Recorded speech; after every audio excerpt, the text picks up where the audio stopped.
Today's topic is anorectal abscess, and we are going to discuss about the abscesses that are located or present or produced in the anal and rectal areas.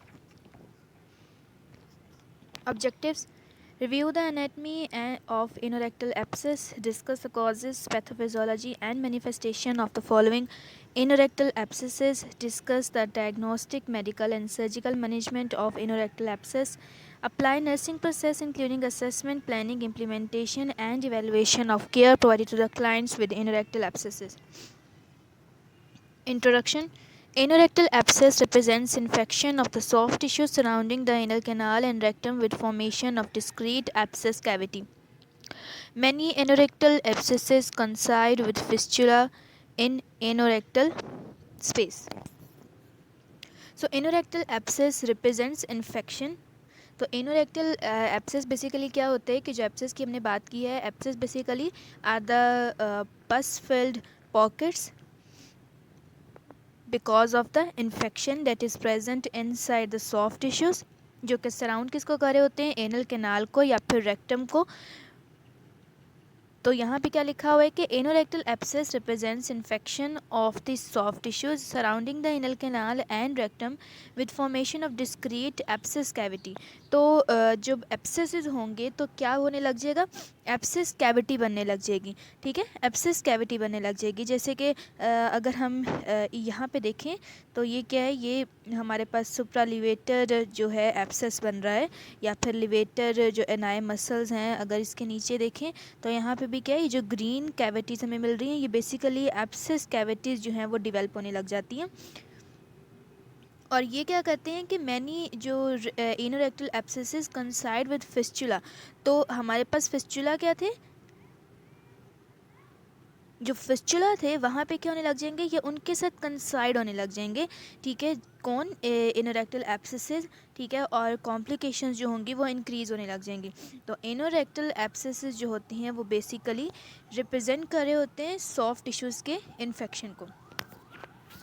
Anorectal abscesses is a collection of pus in the area of the anus and rectum. तो यहाँ पे picture में जो है वो थोड़ा सा इसको क्लैरिफाई करने की कोशिश की. Anatomy. Normal anatomy demonstrates anywhere from 4 to 10 inner glands lying at the level of dentate line which divides the squamous epithelium distally and the columnar epithelium proximally. So normal anatomy की अगर हम बात करें तो हमारे पास क्या होती है, एक डेंटेट लाइन होती है. डेंटेट लाइन बेसिकली क्या करती है, डिवाइड करती है squamous epithelium distally and the columnar epithelium proximally, यानी कि डिवाइड कर रही होती है अपर और द लोअर सेगमेंट में, या फिर प्रॉक्सिमली और डिस्टली किसको, स्क्वेमस एपिथेलियम को किसके साथ, कोलमनर एपिथेलियम के साथ. जैसे कि अगर अब इसमें हम देखें तो ये जो हमारे पास एक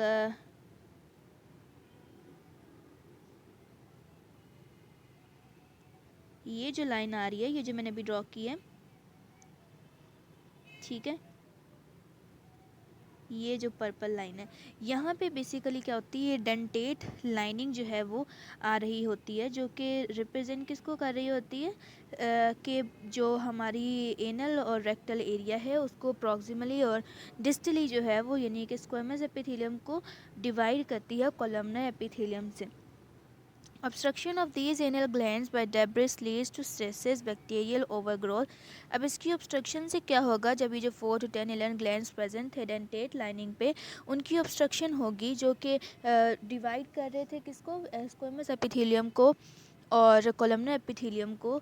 वहाँ पे क्या होगा, स्ट्रेसेस यानी कि डेब्रिस की एक्यूमुलेशन होने लग जाएगी. बैक्टीरियल, जिसकी वजह से क्या होगा, बैक्टीरियल ओवरग्रोथ होने लग जाएगी. और abscess formation that extends into the intersphincter groove between the internal and external anal sphincters. और इसके अलावा क्या होगा कि पहले स्टेसिस हुई डेब्रिस की, जिसकी वजह से बैक्टीरियल ओवरग्रोथ हुई और अल्टीमेटली वो लीड कर गया एब्सेस फॉर्मेशन को, जो कि एक्सटेंड कहाँ पे करेगा, intersphincteric groove between the internal and external anal sphincters. From this space, the abscess can spread along various potential spaces अब इसकी वजह से क्या होगा कि जो एब्सेस है वो स्प्रेड हो सकता है वेरियस पोटेंशियल स्पेसेस में, यानी कि कैविटीज़ जो हैं वो डिवेल्प होने लग जाती हैं, abscess cavities. Classification of anorectal abscesses are classified according to their anatomic location. The following are the most common locations: perianal, ischiorectal, intersphincteric and supralevator. So these are the basic locations where anorectal abscess can develop. तो अब ये picture जो है वो बता रही है कि supralevator abscesses are present, perianal abscesses are present, intersphincteric abscesses and deep post-anal space abscesses. तो ये जो है वो हमारे पास लोकेशंस आ जाती हैं पेरिएनल की, स्क्योरेक्टल, इंटरस्फिंक्ट्रिक, सुप्रालिवेटर।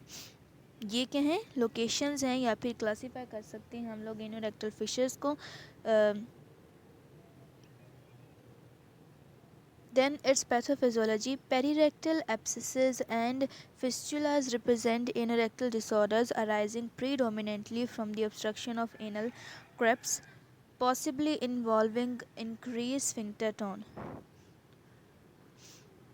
तो सबसे पहले जो एब्सेसेस होते हैं वो अराइज प्रीडोमिनेंटली होते हैं, यानी कि क्या होगा, एनल क्रेप्स जो हैं वो प्रेजेंट होंगे, ऑब्स्ट्रक्शन होगी एनल क्रेप्स की, जो कि इंक्रीज़ किसको करेंगे, स्फिंक्टर टोन जो है उससे इंक्रीज़ हो रही होगी।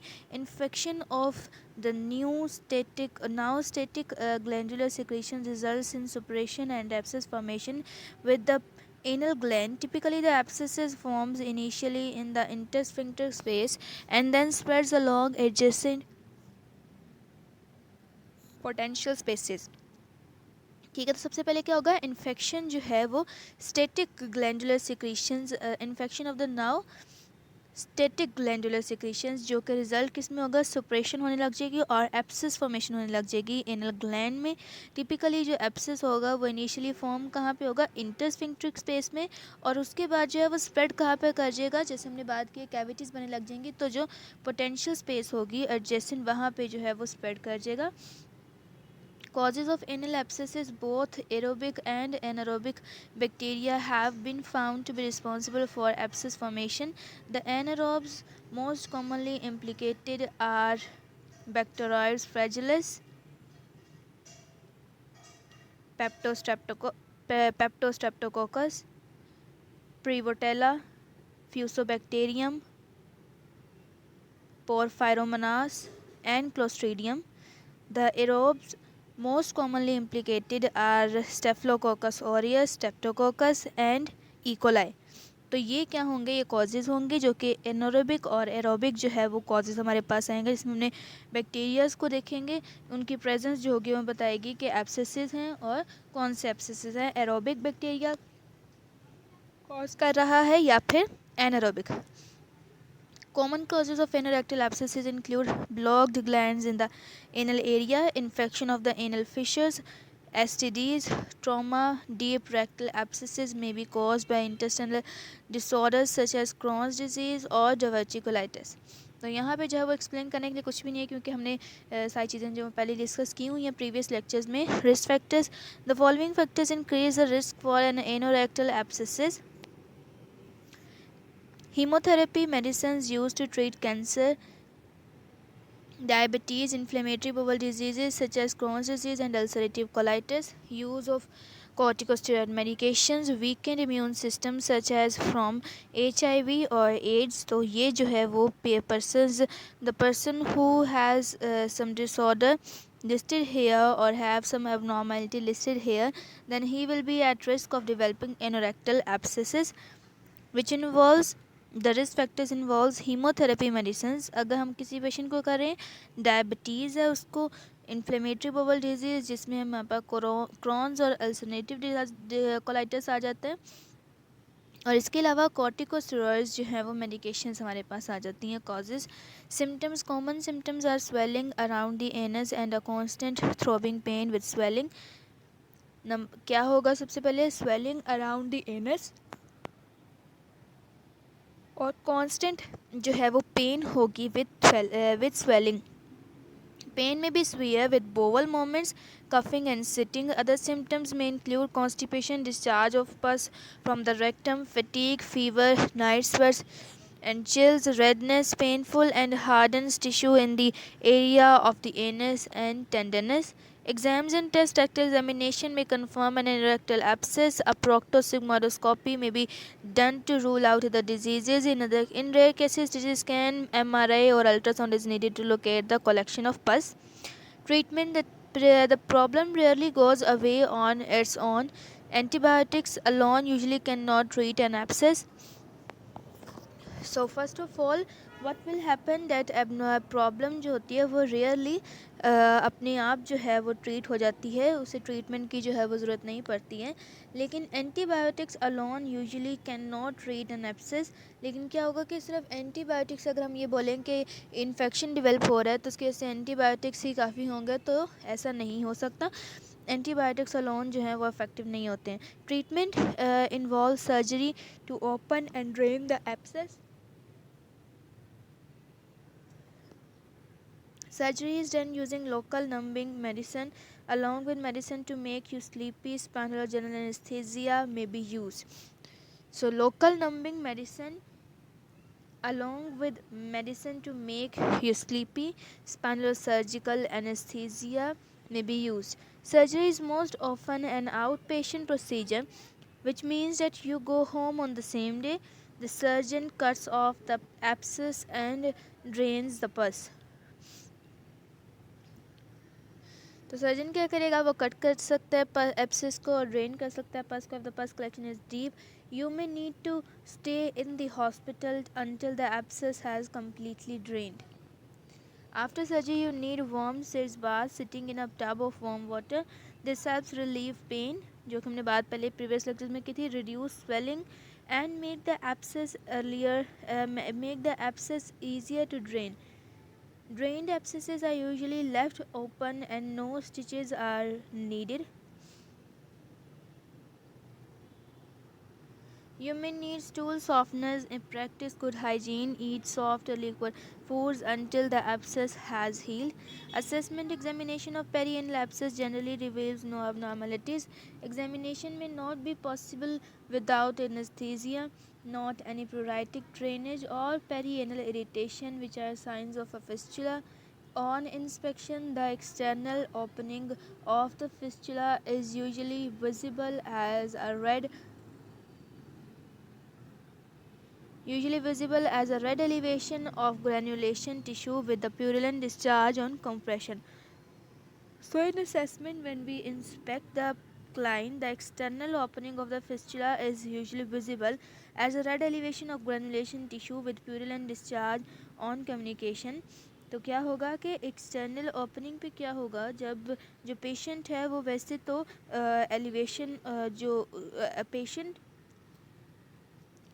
जो है, ठीक है, वहाँ पे क्या होगा, उसके जो ओपनिंग होगी फिस्चुला की वो विजिबल होगी रेड एलिवेशन के तौर पे, जबकि बाकी जो कलर्स हों वो में जो है वो हमें सही से नहीं देखने को मिलेगा.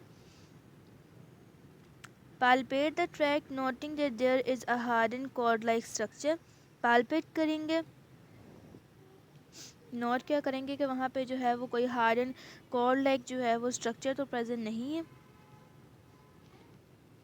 The abscess appears as a swollen red tender mass at the edge of the anus. Provide privacy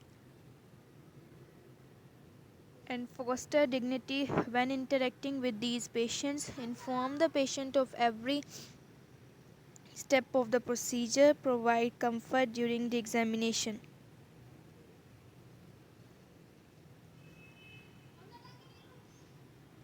Nursing diagnosis: pain related to inflammation of the perirectal area.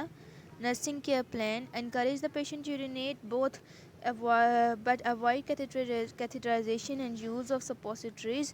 Postoperatively, a bulk laxative or stool softener is often prescribed on the day of the surgery.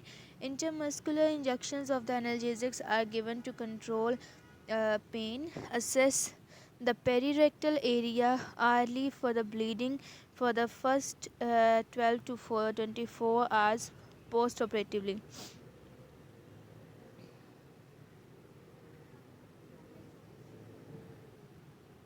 Encourage the patient to drink clear liquids after any nausea has passed. Once clear liquids have been taken without nausea, vomiting, remove the intravenous fluids and encourage the patient to begin to drink a full liquid diet the day after surgery. Immediately following the procedure and before the patient enters the post-anesthesia care unit, place a dry sterile dressing on the surgical site. Provide sit bath twice a day for comfort and cleanliness and place a plastic inflatable donut on a chair or bed to ease the pain of sitting. As soon as the patient tolerates activity, encourage ambulation to limit post-operative complications. Teach the patient how to keep the perianal area clean. Teach the female patient to wipe the perianal area from front to back after a bowel movement in order to prevent genitourinary infection. Teach the patient about the need for a high fiber diet that helps prevent hard stools and constipation. तो यहाँ पे क्या लिखा हुआ है कि teach the patient how to keep the perianal area clean. Teach the female patient to wipe the perineal area from front to back after a bowel movement in order to prevent genitourinary infections जो कि हमने खुद prevent करने होते हैं. Explain how constipation can lead to straining that increases pressure at the incision site जो कि हमने बात कर ली हुई है. Unless the patient is on fluid restriction, encourage him or her to drink at least 3 liters of water fluid per day.